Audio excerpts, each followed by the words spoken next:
Monday nights used to be a lot more people about. For some reason now it's got quieter. Yeah, well, it's getting that time of year now, isn't it? Everybody's going to do their own thing for a bit. Well, I always imagine there's more people modelling this time of year once it gets into the winter evenings. Randall's shown up. Hello. When do you decide you've done enough?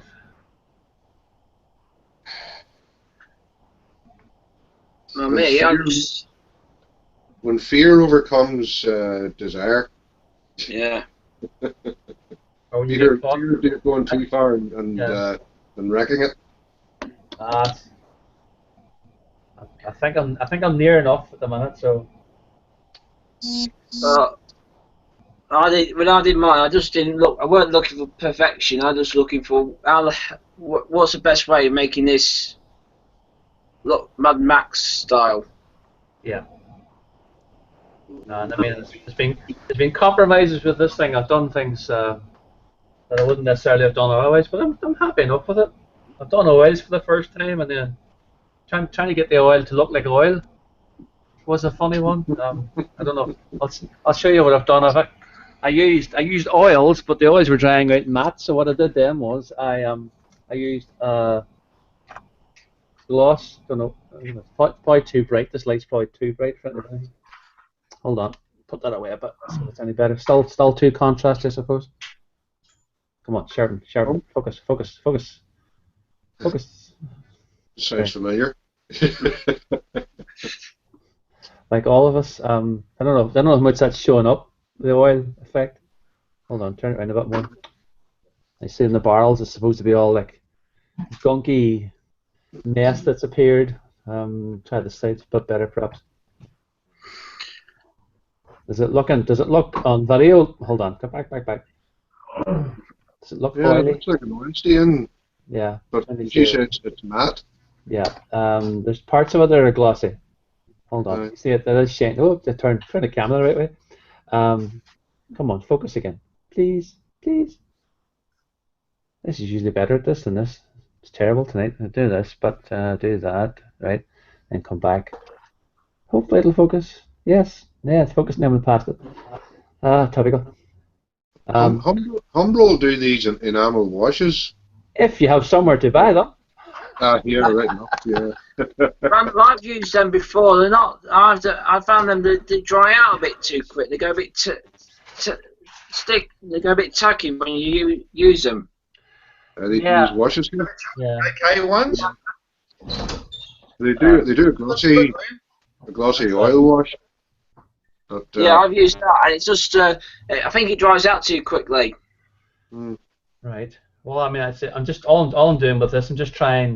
I just applied some clear over the top of some of the oil to try and get the effect that still looks like oil. But I mean, I'm happy with it. It's turned out well. But for me, it's a first vehicle, so I shouldn't complain. But it'll be a while before I do another one, probably. But how are we all doing this evening? Oh, okay.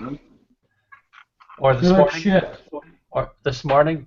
You always complain, Carmen. Yeah. I got them, but it's really useful because it's the plane I'm working on is actually the ones I've got to use the exhaust on, so it tells me, shows me what to do with it. Yeah.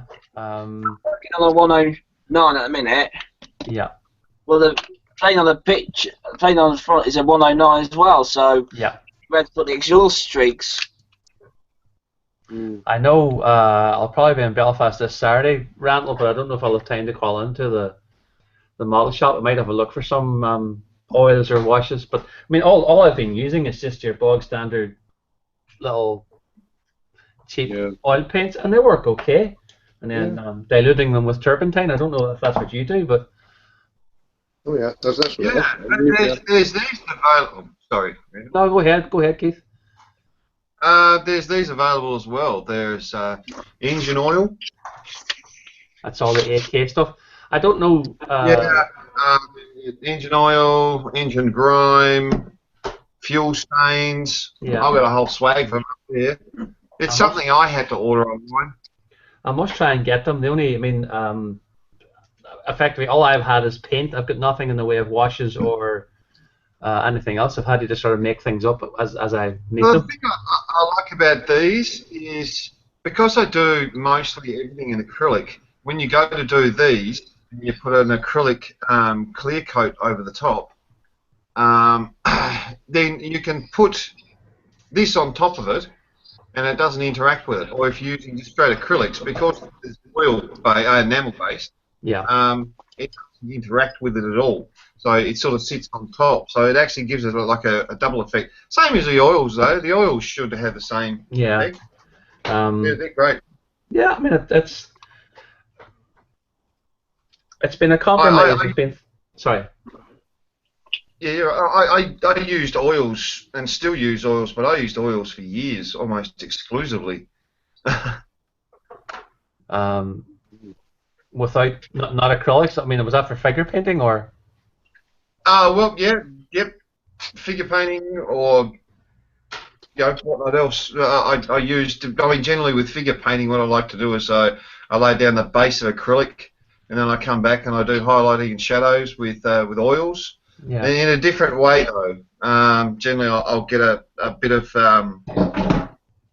card, and I'll put white and your browns and stuff like that on a bit of card, and you wait about half hour to 45 minutes, and you'll get a big oil ring on the card. So most of the seed has been soaked out of it, and then you put it on dry, and then you say your highlight on your face, you get a little bit of oil and you dab it along the highlight, and you feather it out with a wide brush, and you never put any turpentine on them at all. You just clean them out, and when they don't clean out anymore, then you wash them, put them away, don't use them again that day, and get another brush out and start using that one. But they work very effectively, especially for skin.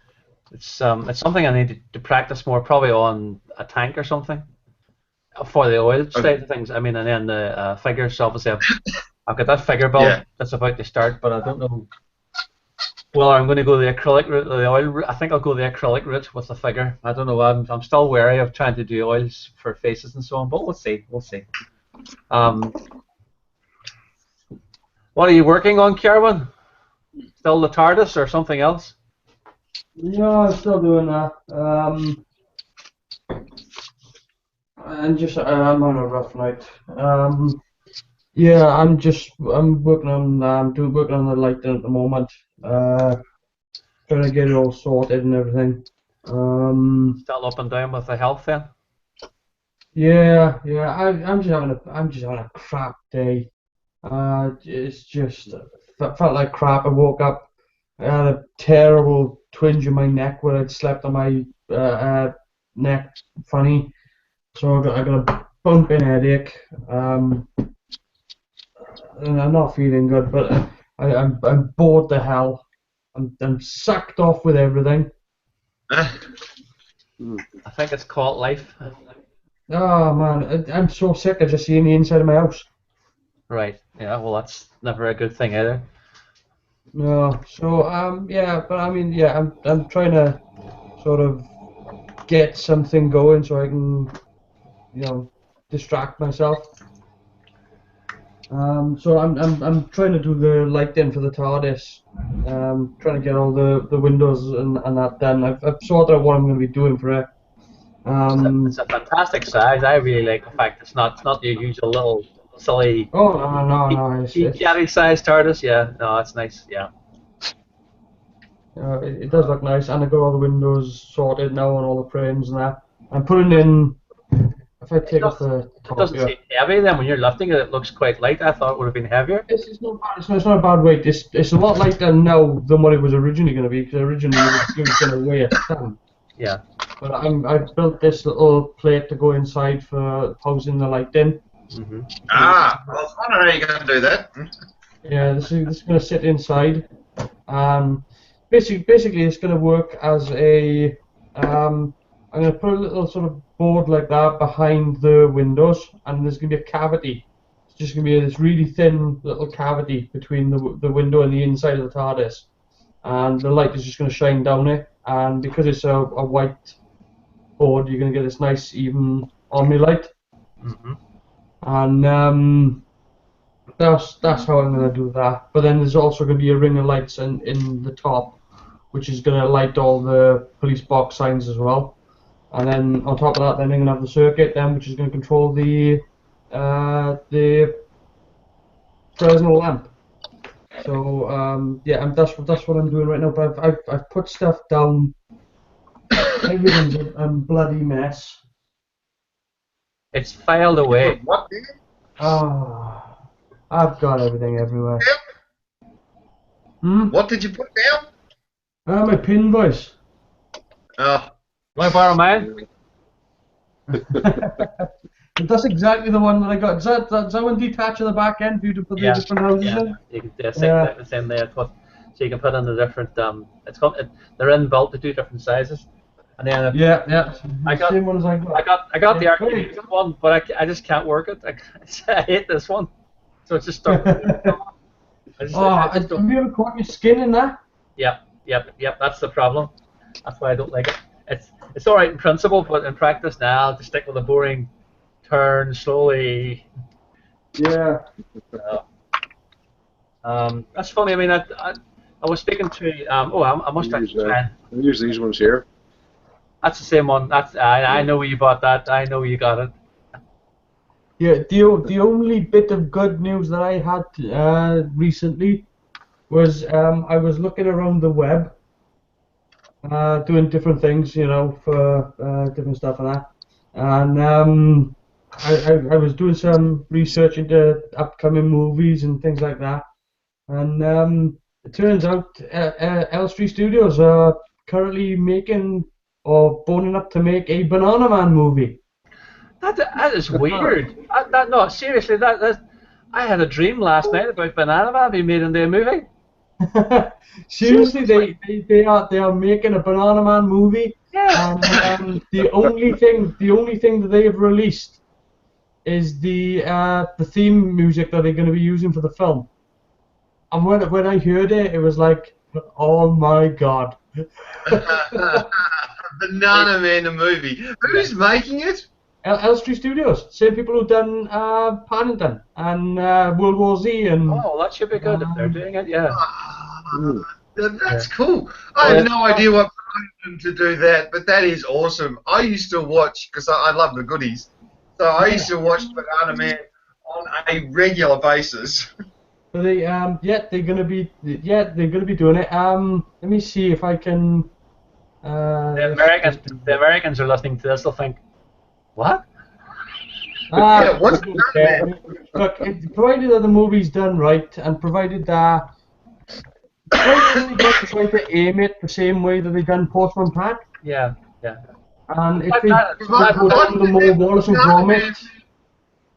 Providing they have Banana Man swimming through the air. Yeah.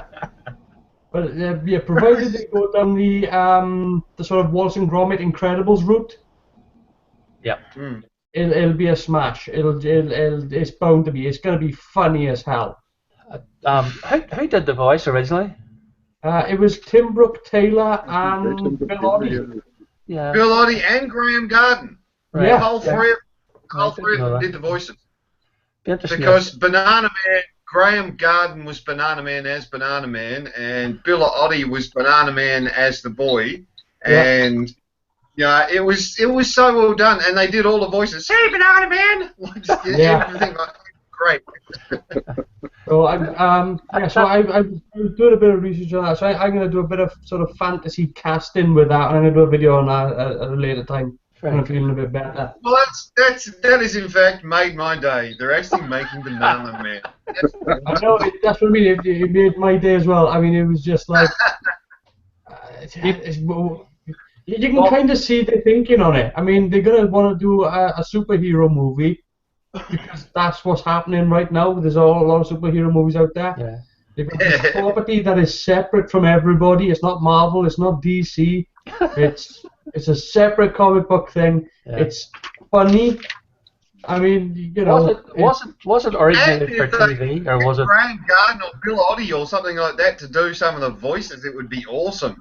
Yeah. yeah, Yeah, it'd be nice to sort of have Bill Oddie back as Crow or something like that. But Yeah. but Or I'm going to see if I very can. least, a Stan Lee style, cameo appearance. Yes. Yeah. Yeah. But I'm gonna the actual thing for that they've put out for on Twitter to sort of hashtag is hashtag peel the power. Bob, in case you think we've all gone bonkers, Banana Man was a very popular series here in the 70s, 80s? 80s? Yeah, 80s, 1983. even. It was a popular sort of, well, it was kids stroke adults, I think. Yeah, I mean, the gags ranged, the jokes in that show. I mean, it was only 5 minutes each episode, Yes. and the jokes they crammed them in. I mean, there was 30 something jokes told in 5 minutes. Yeah. It was a very funny show, and the jokes ranged in tone and timbre. Some of them were silly jokes, and some of them were a little bit more well thought out. There was this one joke about them. What's his name? Oh hell. The alien. I can't remember what's his name. King of the Nurks, and he captures a satellite. And Banana Man asks him if he was Russian, and he said no, he was just sort of drifting by. Yes. Really inventive stuff. Yeah. Did you say you've seen it, Bob? What? Did you say you've heard of it? No, I haven't. Oh So no, that's why I haven't heard of it. I think it's. I'll just go onto the site here now, right? And this is the only thing that they've released about it is the theme tune, right? Right. Just check this out. Hold up, yeah. You know it has to be good when you hear they release just the theme tune. This is the theme tune.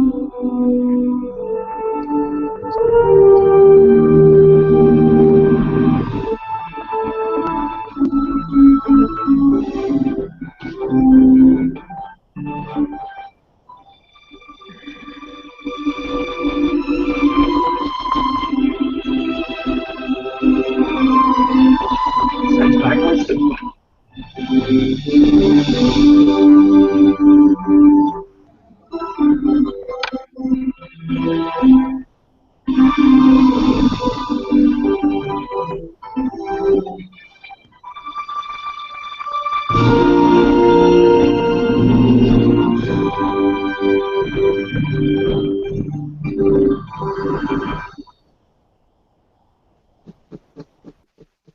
I mean, that's just like all manner of awesome.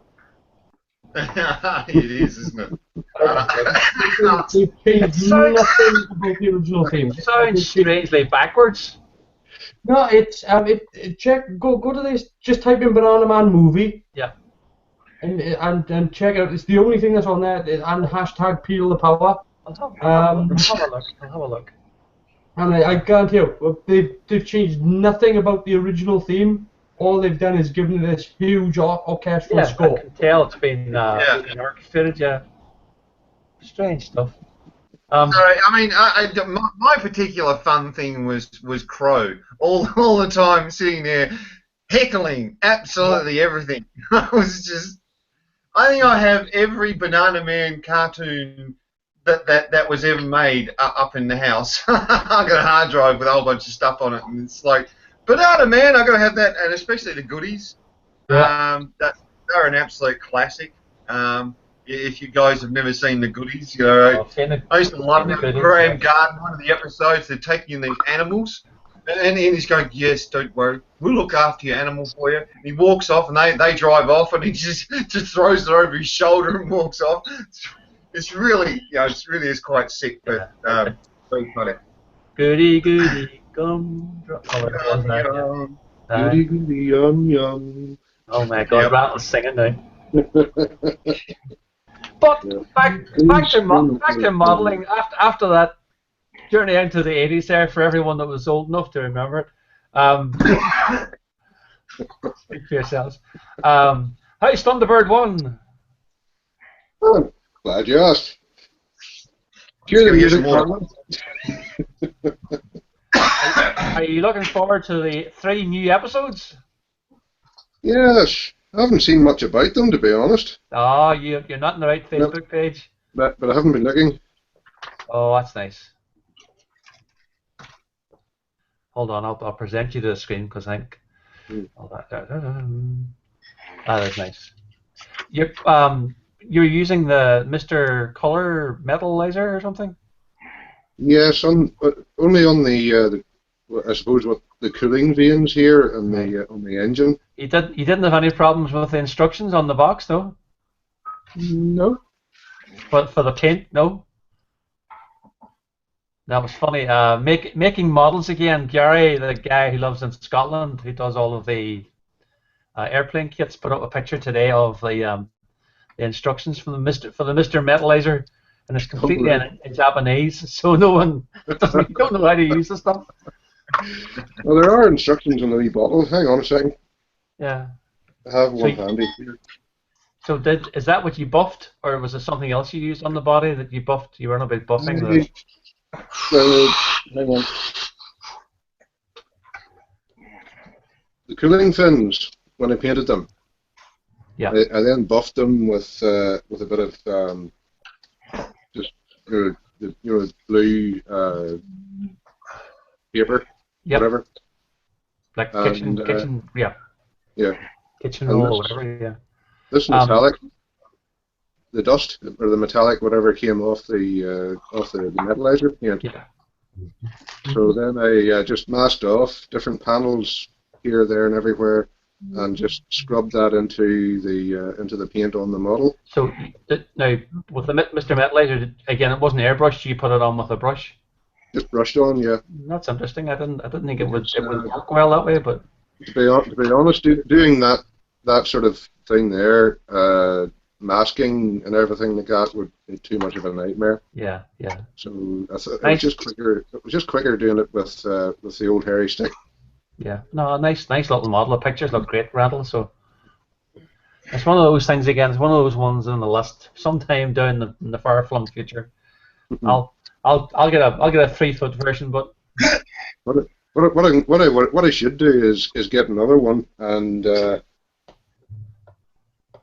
really go to town on it. And hold on a second. I see Fireball XL5 on the shelf behind you as well. Do the interior. Oh yeah, of course. You have to do that. Yeah. Oh my God. Is that the Anderson? I can't think what you call the artist, the guy who draws all that stuff. Yeah, I must try and get that book. No, doesn't give the name of the artist. He did. He used to do. The stuff for Thunderbirds was Reg Hill. Nice book. They've done all the design work for all of Jerry Anderson stuff. Right. I know he does some conventions. Brilliant cutaways and what have you. That would be a nice cutaway model. If you could build a model like that as a stretch goal. There's Aoshima who do these Thunderbird kits. They do a clear version of Thunderbird 2 with a lot of interior detail that you don't get in the standard kits. That's probably again only from Japan then. Yeah, but as far as I'm aware, the Jerry Anderson estate hasn't banned Aoshima from selling outside of Japan. Unlike a certain German company who will not be mentioned, yes. Yes. Oh, I know, that's ridiculous. It's amazing how much feedback is produced. I think I'm getting speaking of food feedback, I'm getting a little bit from Andy. Wait to see if I can control things a wee bit. That's about better now, is it? No, I'm still getting it. Right. I'm just turning his volume down. Oh, look, he's gone off in a huff now. Oh well. Going off in a huff. Carwin. Yes. Christian Butner may contact you. Christian Christian. You don't remember Christian from about a year ago, no? Possibly. Yes. He's just he's got a clear D that he's going to start on soon. Right. He's actually finishing off the ordinary D at the minute. He hasn't been at the models for about a year. He's just sort of been so busy, and he was asking a few questions about stuff relating to it. So he may contact you directly. I don't know. Oh, that's the guy who done the I've seen it. He drilled out the Voyager. the windows and that. Yeah, he did the Voyager with the elevating warp cells. Mm-hmm. You remember that about a year ago? Yeah. Yeah. That one. He sent me a clear D from he got one and he got several of them actually, and Jeremy sent me one earlier on in the year, but he's been off the scene, but he's back in again. I was chatting to him today, but I was hoping he could join in tonight, but I think he's just arrived home, so he may not be available. But it's just in case he contacts you, because I said you were the man to speak to. Oh, you're fine. Yeah, that's okay. Yeah. Well, but you, Bob, are you still at aircraft, or you started on something? Oh, have you started on your diorama yet? No. Right now, I'm working on the Classic Viper and working on the electronics for it. And I'm going to be doing an IPMS show next month. So I'm actually working on cleaning up some of the models that I'm going to take to the show. Like the Thunderbirds, I got the Fireflies here. I'm doing some repairs on. Lovely aircraft too. Same thing. It's some of the stuff from Thunderbirds is just amazing. I noticed when I got it out that one of the decals had a chip out of it right up here in the corner. I'm going to go in and repair it to get it ready for the show next month. Yeah. I would love to go to the IPMS show in Dublin, but I don't know if I'll make it. I'll have to see what happens. It'll be my first one that I'm going to actually enter anything in. Yeah. I'm not expecting to win, but I want to be able to show some stuff off. So. Yeah, that's the reason for doing it. Yeah, it's not. I mean, if you win something, it's a bonus. But it's taking part. It's half the struggle. So, and speaking of IPMS shows, Mr. Jamie was asking about his diorama, Andy. Yeah, I spoke with him yesterday. Right.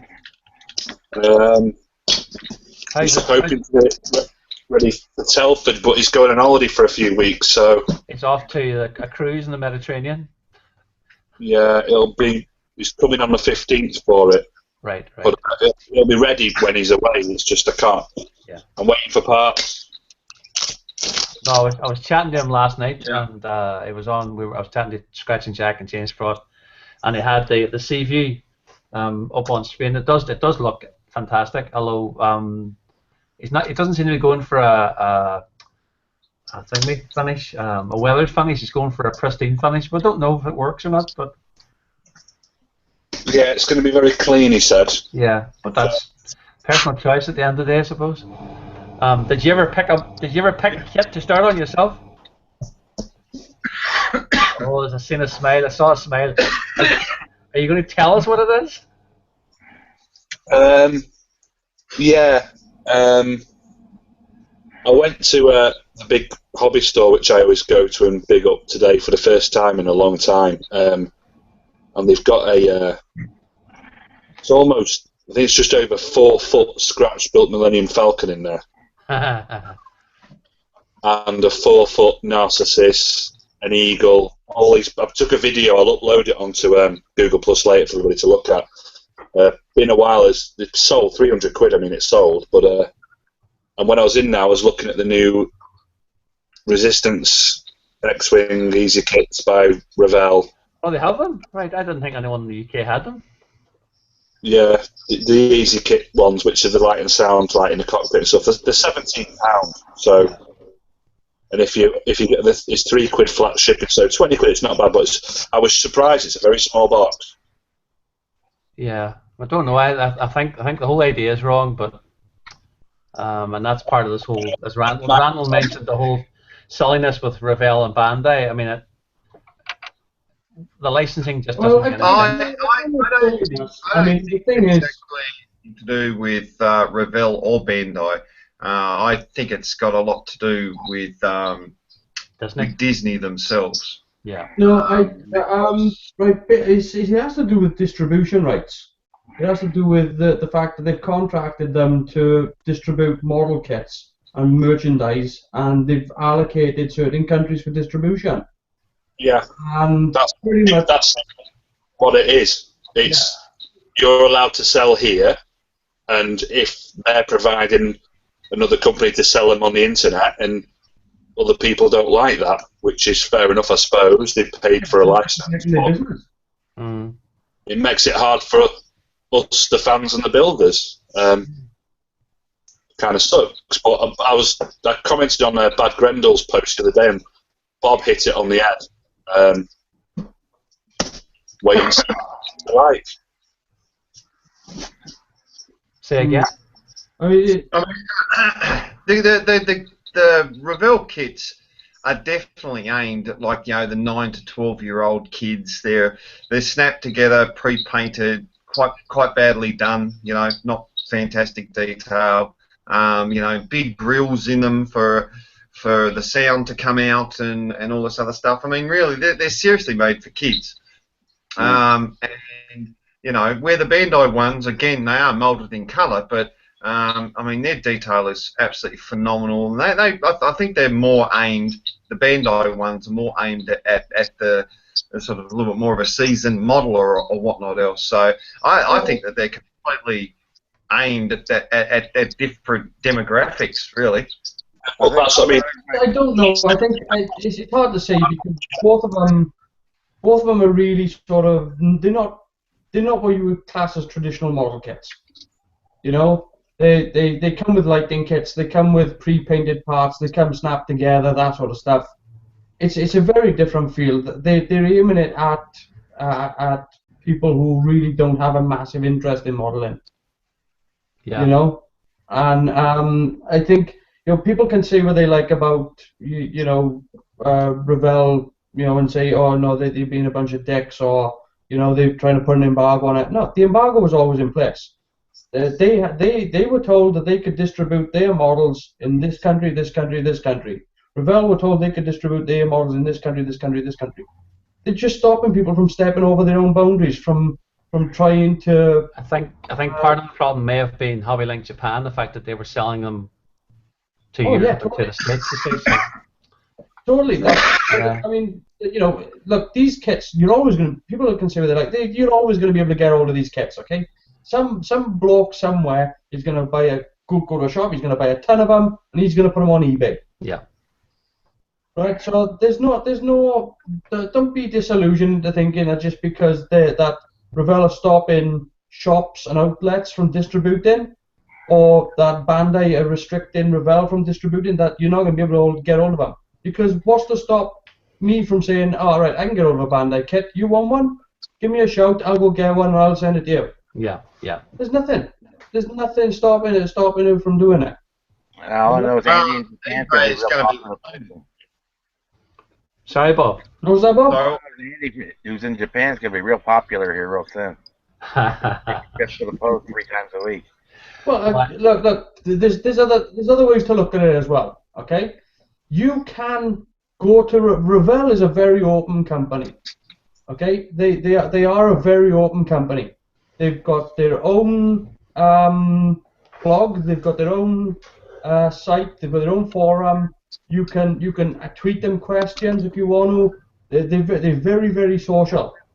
You can, if you are dissatisfied with Revell, tell them about it, and tell them why you're dissatisfied with it, and then let them deal with it. Because all you're going to end up doing in the long run is forcing them to produce a better quality kit. Anyone want to buy a very rare Bandai X-Wing Starfighter? I think a lot of people. They're looking to protect the people that work for their company. They're looking to protect their contract. They're looking to protect their company.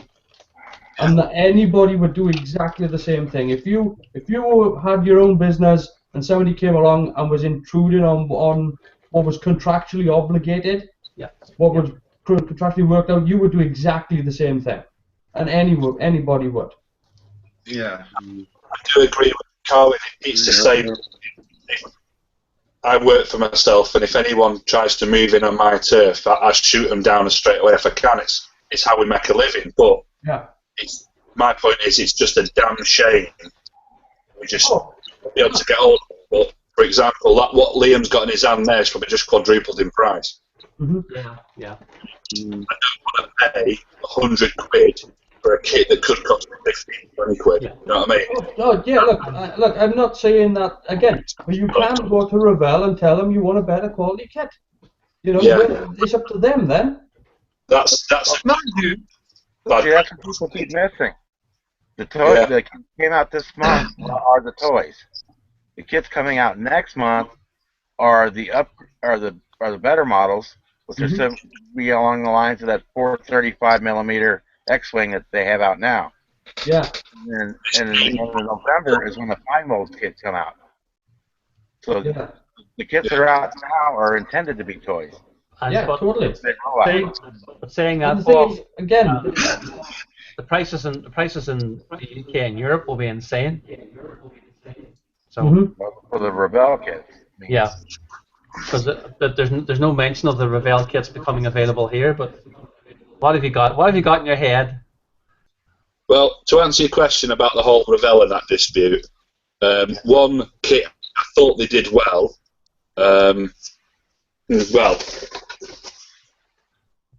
Which you you can't get a hold of those either. So that's what I'm starting to line everything and add it all up. It's going to take a while, but jumping at the deep. It is a nice So. Seeing we can't get the upcoming Bandai Star Destroyer from the 4, 5, and 6 movies, why don't we just start a campaign for Revell to get us a Star Destroyer to the same quality as their Venator class? Yeah. What Andy has there. Mind you, there is an upshot to all this. I live in the Asia Pacific area, so I can get a hold of Revell and Bandai.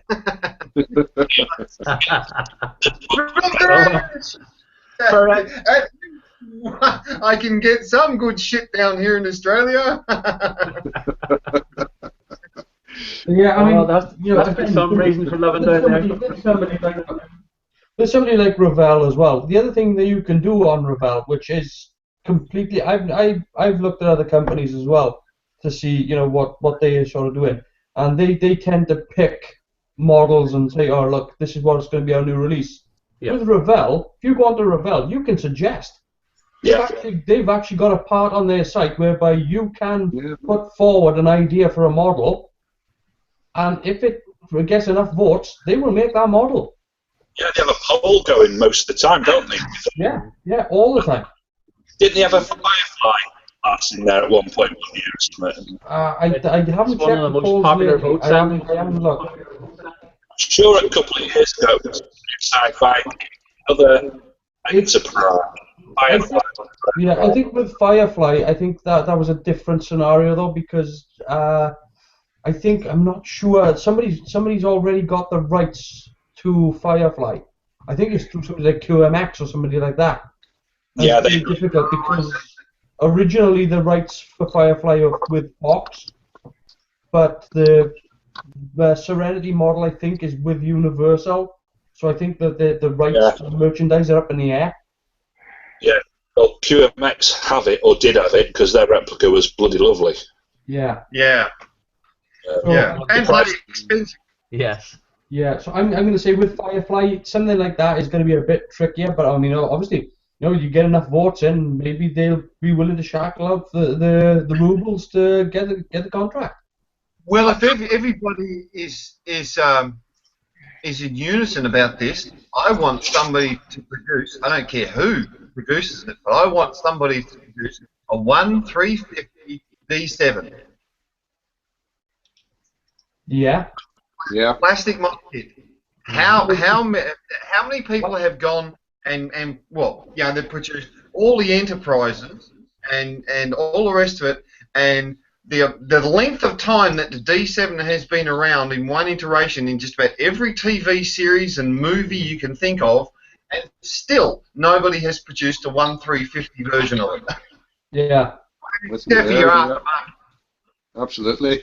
You need one. It would be quite large. Yeah, well, I mean, again, I think that those rights lie with Polar Lights. Yeah, you see? It's like, it's a lot of people kind of forget that good kits that Revell do as well, because like I like Mobius kit, like Galactica range. It's 50 quid still in the shops. Revell 18. It's the same mould. They just do it over here. So we do get our perks for having Revell. Yeah. You know, I mean, you go buy a. In fairness to them. To 15, it's half the price of Revell. Yeah. In fairness to Revell, they can do a bigger release. They have a bit bigger facility. You know, they can. You know, with Mobius might be able to knock out 1,000 models a week. Revell can knock out like 6 or 7. So it's 6 or 7,000. Surprising with the amount of hype about Star Wars at the minute. Obviously, next year's the 50th anniversary of Star Trek, and there doesn't seem to be any mention of any of the model companies doing anything. No, well, I know they're releasing. There'll be a 50th release of the 350 TOS. There'll probably be a 50th anniversary edition. Yeah, and it's still talked about releasing the Galileo may come out next year for that. Man, I've looked into that. They've been trying to produce that since 2012. Polar Lights started doing it. Nothing. You wouldn't traction whatsoever. It's a complicated kit. It's not exactly complicated. I think it's more complicated than people give it credit for. It's not more complicated if it's the old bloody AMT kit, but the actual. I've had a look at it. It would be at least 70 parts. And that's just the outside. That's not including the full interior and stuff like that. When you think of the 1/1400 scale Enterprise E's, only 49 parts, I think, is it? Is it even that many? Yeah. So it's and that's sold extremely well. You're talking, the top half of the shuttle, the bottom half of the shuttle, the 3 doors, because there's that. You've got the windows, you've got the rear impulse engine, you've got the engine hatch underneath, you've got a 3-part leg stand, you've got possibly 5 parts per nacelle. The rear cap, left and right, or top and bottom, plus the front scoop, plus the bus head. Then you've got the leg supports, then the leg support covers, and you've got 2 of those per engine. Then you've got the wings, and it adds up. If you're gonna do it right, you want it done properly. You need to make all those parts. At least with that kit, they've been doing something connected. They've been working on it. I mean, the Space 1999 Eagle. It almost came from nowhere with round 2. It seems strange. It does, but I'm not knocking them. Yeah. But again, it's going to be a crazy price in the UK. Yeah. They tried to do something with the Galileo, but it just lost traction. I mean, it just literally, it was like they got 3/4 of the way through development, and then it just stopped. Very strange. And I haven't been able to get a word on it. I think they're maybe not a big enough company. That's why. The other thing as well, someone was on about the fact that there's no Star Trek stuff in the Revell catalogue now. There is, but you've got to look for it. They've stopped doing the D7. That's not even in the catalogue. Right. So, but if you go to the Revell Germany site, they got no Star Trek stuff. Yeah, strange. But although again, maybe the license is lapsing, because I think the license for original series stuff lies with CBS. The license for the movie stuff lies with Paramount. So it's a bit more complicated than it used to be. Oh yeah, totally. But I mean, Julian had to point me to the site because when I went to Revell Germany, there was nothing on it. I mean, I even typed in Star Trek and it said 0 results, and that's off their main site. So it was like, I don't know what the hell's going on. Then they are still releasing Voyager. They are still releasing the 3-foot Enterprise. Not the 3-foot one. The original Enterprise based on the 3-foot model. Yeah. and the JJ prize, but the D7 is gone, and the Kazon stuff is gone, and the Marquis gone. Well, I'm not so much about the Marquis or the Kazon, but the D7 No, is a but putty I mean, to say that. they're all the attract stuff. Out of all the attract stuff, at least 4 of their models. Even the remember you had the 3-piece one, which I have. I have the 3-piece, which you do the Voyager, Voyager one, yeah. the Kazon, yeah, gone. None of it. All they've got left is Voyager, Enterprise, and JJ Prize. It's a pity about the 3-ship one, because that was the only way you can get a 1400 scale Voyager to match the old T kits. Yeah, the 3-piece kit is the only way you can get it, yeah. And it's gone. It disappeared. Totally off the site. So, yeah. But you'd be surprised. I think some of the argument has come from, because I know there was a big kerfuffle between J.J. Abrams and CBS as well. Because J.J. wanted to stop them from producing any original stuff. You know, he wanted model companies and merchandise companies to. They could still release the original Enterprise, but they had to put his emblem on it. They had to put his crew on it. All about money at the end of the day. Yeah. So, yeah, whatever happens. But it is a bit shocking to see that it's going to be celebrating its 50th anniversary this time next year, and nothing. Because it was funny. I've been on a fair amount of forums about that, and I think possibly. I mean, I know they're making another movie, but I think possibly they're going to be doing a TV series, starting up another TV series, possibly. CBS aren't interested. They're going to be making another movie? Yeah, for next year. The movie's been shot. It's been shot at the minute. Oh, I'm surprised they haven't made another movie since Nemesis. Oh no! You'll be saying next that the 3 Star Wars films. I know. Don't be silly. Episode 7's out in December. Oh dear, what did I start? But no, it'll be interesting days. I think the CBS aren't interested in Star Trek because it's not a CSA. It's not a they want all these series that are quite different to what Star Trek is. They don't want anything that's. They don't want anything that have to work out for an effects budget. That's true, yeah. Well, you'd be surprised what they spend on even basic episodes now, Randall. Even things like what was the series? There was a series, and they showed the sequence of 2 people walking down some steps going out of a hotel, and the only part that was real was the steps. Everything else was all created. Well, that's true. Yeah. Look what they do with our landscape for Game of Thrones. That's true. Yeah. What do you mean?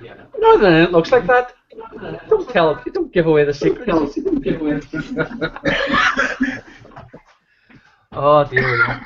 Right. So I finished off this thing now, more or less, but to decide now whether to continue with the Star Destroyer or do something different. I don't know. It's the thought of starting on it. We're getting an awful bad echo for somewhere. Okay, now I don't know if it's horrible having yourself repeated back to yourself. It's very off-putting. Daniel Beck, who some of you may know as General Mattock. No. Mm-hmm. Is working on a Star Destroyer. I must see if I can bring up a picture. So, and it's annoying how neat his work is. Let's see if I can find him. There he is. I'll show you this picture. It's a resin Star Destroyer. Where is he? Come back down here. Probably won't find it now when I want it. I know he didn't publish it under his name. He published it under the company, Helios Lighting. Now, I don't know. Let me just present this.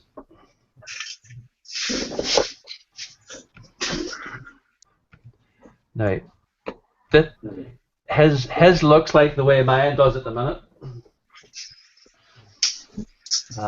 But that's, hold on, I'll switch back so you can see the way it is at the minute. That looks quite messy and pipes going everywhere.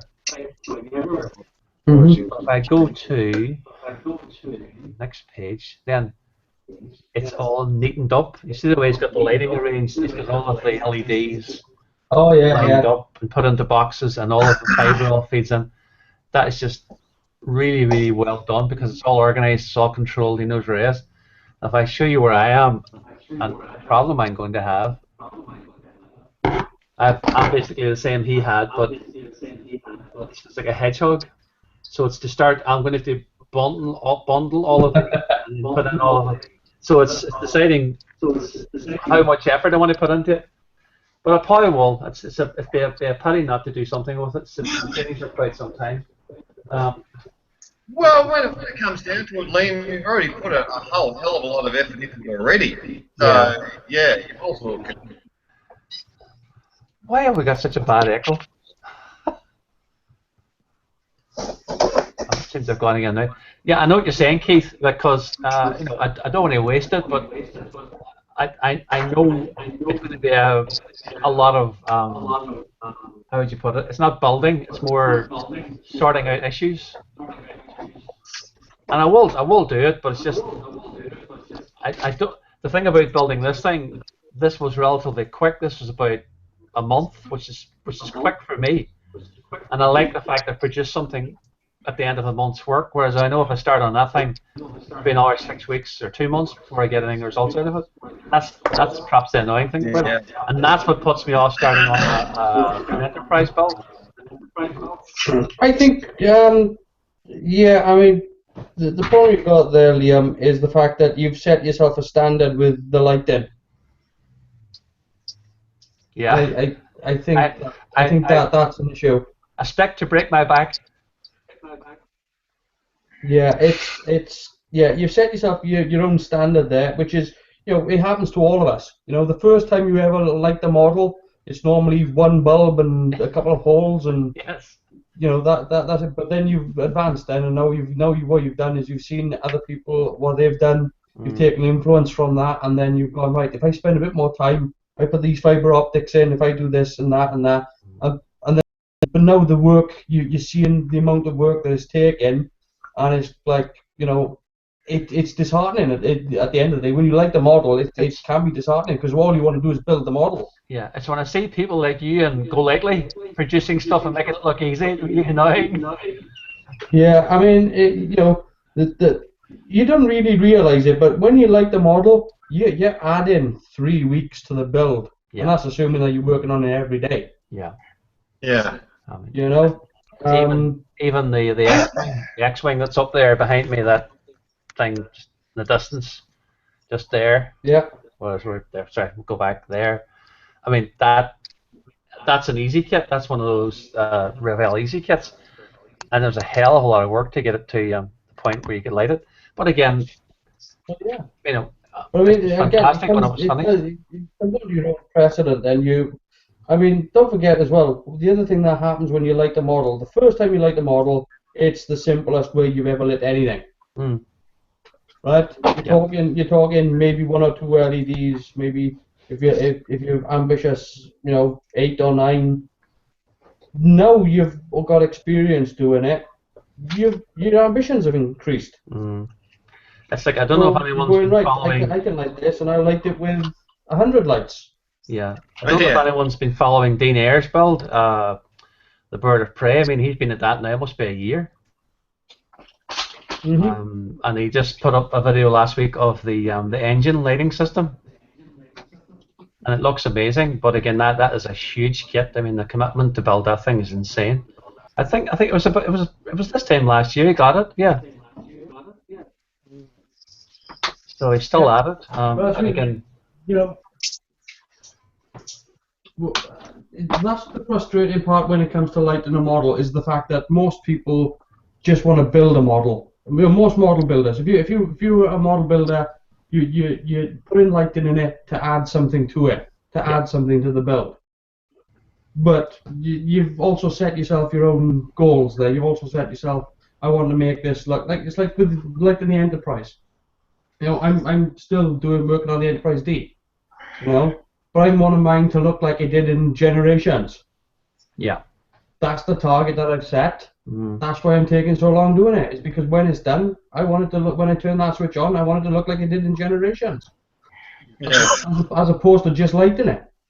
Yeah. You know? Because I've you're got always the strobes timed to the right sequence. I've got the nav lights in the right place with the right colours, with the right luminance. It's your own preference. Doing the JJ with that. From opening that box to actually gluing two of the kit parts together was 3 months later. Yeah. All the prep work, before you just want to open a lid and glue plastic together. Yeah, I mean that's funny. I was starting out the shelf, and that's what's on the shelf. Next thing down, as you say, Andy. But it's someone was actually. Here's a very simple thing that you could do. Okay, here is a very simple thing that you could do. If you want to know what the difference is between lighting a model kit and just building a model kit, buy two kits that are exactly the same. Light one and don't light the other one, and I'll guarantee you'll have the non-lit one built and complete within 4 days. Yeah. What are you working on a D, Keith? No, I'm working on an NX-01. Oh, of course. Sorry, I forgot from last week.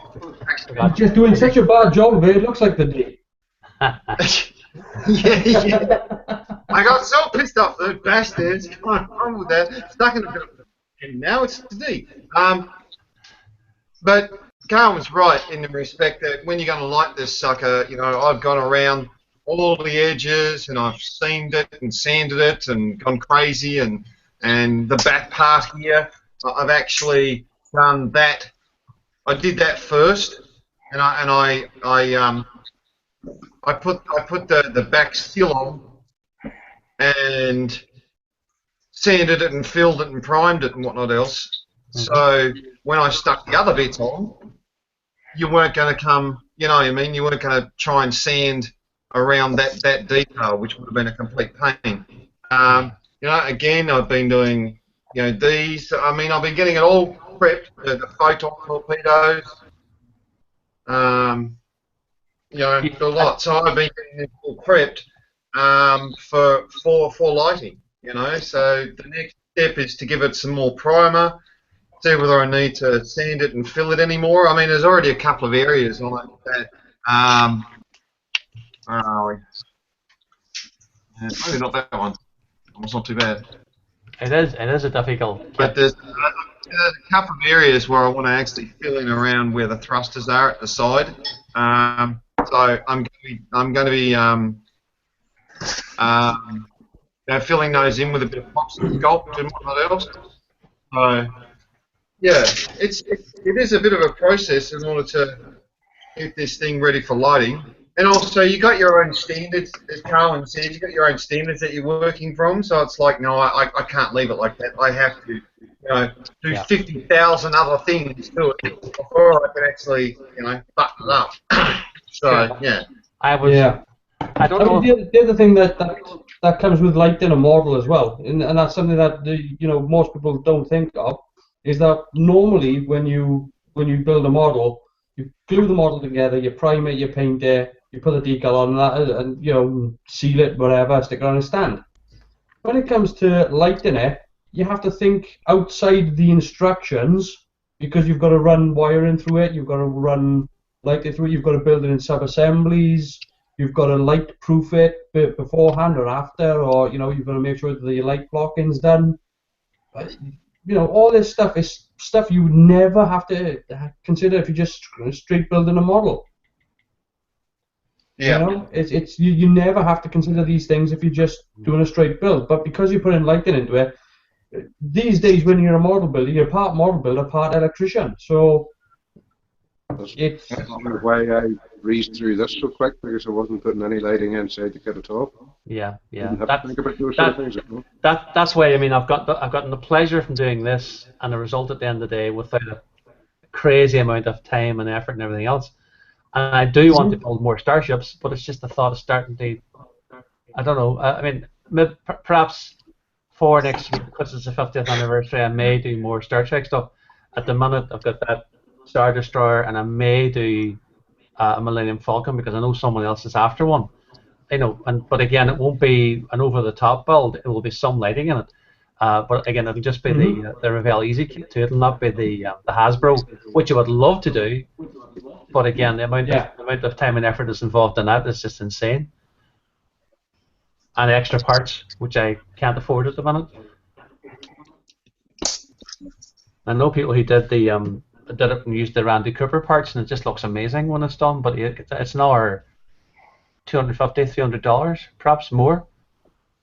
Plus. Well, I'm really liking what I'm seeing with what John's doing with his, because he's spending a lot of time doing his Millennium Falcon, and that's off the Hasbro kit, and he's doing a cracking job on that.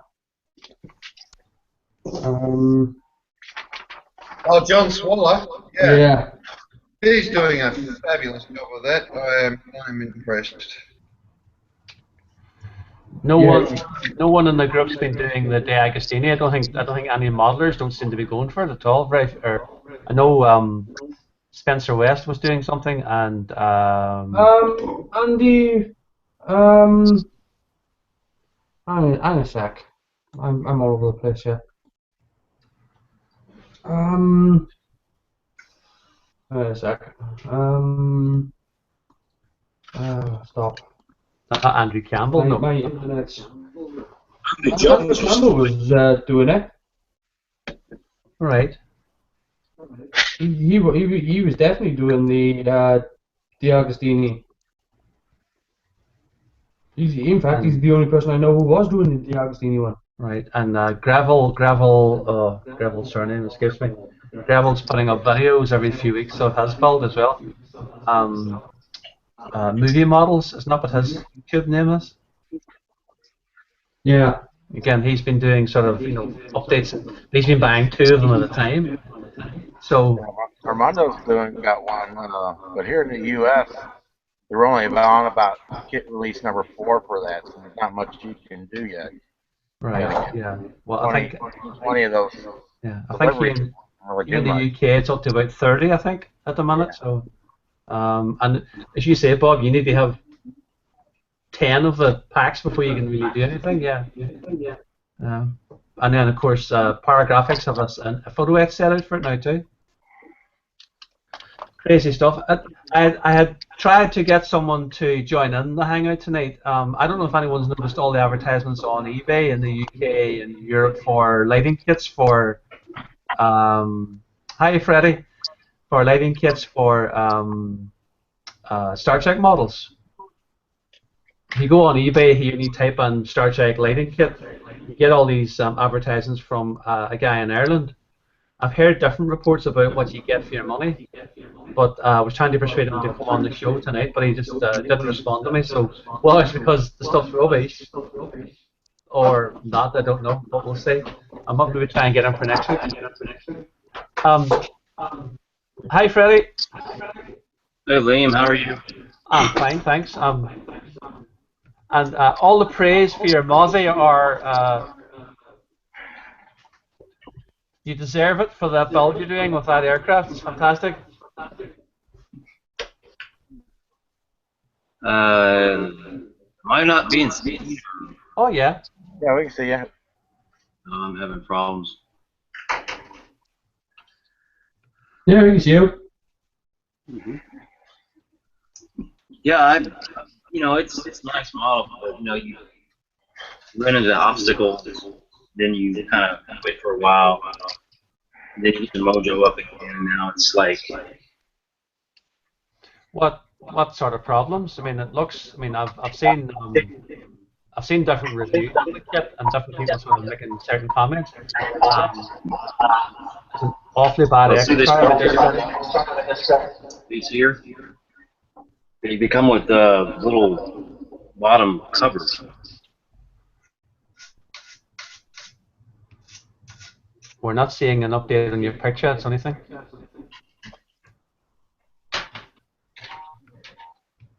Have you gone? No. No. Let's try again. Right. I've turned off. I was trying to present you on screen. Oh, he's gone. He's gone. Liam. Hello. You know, you said you want to get the Airfix stuff. You know, you can log into their website using Google Plus. Or you've lost me. if you go on the if you go onto the logins, the create account section, they let you log in your media account, like Facebook, Twitter, Google Plus. I've just done that today.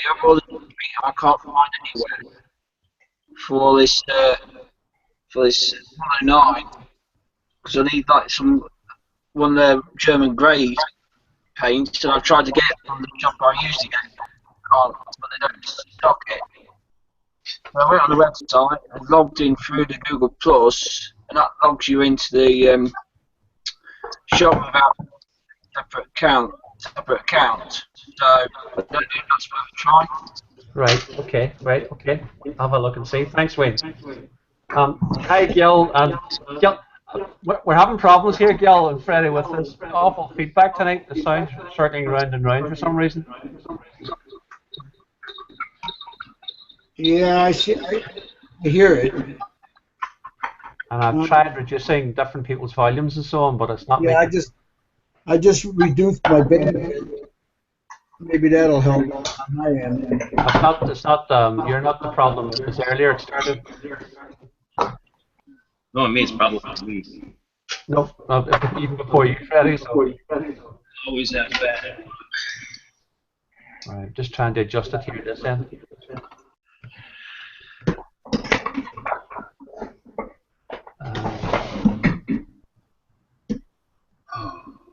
Don't getting the problem. Oh, Google Plus is fantastic when it works, and then it doesn't. Yeah. Well, I'm almost at finishing time this evening. I was saying to Freddie about the mosquito build. It's the 1/32 scale Tamiya, and you were trying to show us something, Freddie, but if we try again. Yeah. It comes with the bottom removable panels, the bottom of the engine crate, the crankcase. The magnets are not holding it up, which is supposed to. Right. So I redone it. I had to do it again, and I put them back on there. The magnets are where they are, but they won't stick. They just fall. If you understand. What I'm going to do, guys, I'm going to stop the broadcast here and maybe chat on for an hour, 10 minutes, because we've obviously got an issue here. But just bear with me a second. We'll just stop the broadcast first of all. Hold on.